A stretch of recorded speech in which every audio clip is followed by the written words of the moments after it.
Hi there, Matthew Moody here from ReformUK for Penrith and Solway constituency. I wanted to make a video about some of the local priorities that I'm running for in Penrith and Solway. What do I really want to focus on? Well, the first thing is, I very much want to make sure that we are getting value for money from all of our public services, whether that be local councils, hospitals, policing, education, and all of the other services that come together to make a community worth living in. Because right now I believe we are not getting value for money. And in fact, one of the key reform pledges is, how do we save £5 in every 100?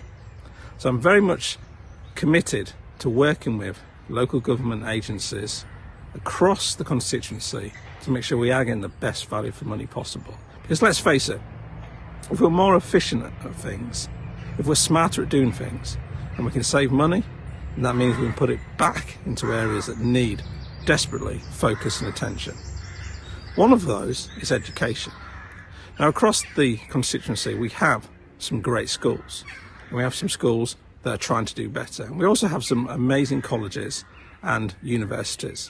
But what we want to do, I very much want to do, is focus on having some joined up thinking here. One of the things that we're great at in the UK is putting people through an education system that is one size fits all. And really we need to become better and clever at doing this. So I'm very much keen on how we introduce technical courses and apprenticeships, more of them, so that we can get our young people into agricultural, forestry, farming, construction, engineering and IT, so that we can have the next generation of people working in those very important sectors. They're important for the UK, they're important for our local communities too.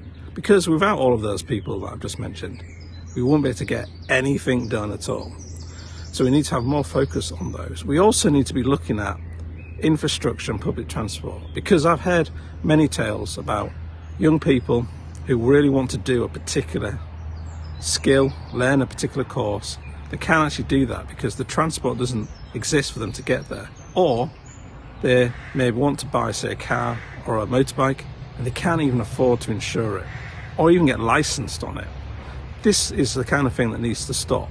We can't be having people travelling halfway across the county to go and do courses because they're not available locally. So we've got to get much better at this, got to get much better at having local companies coming on board to help us drive those apprenticeships and technical skill courses.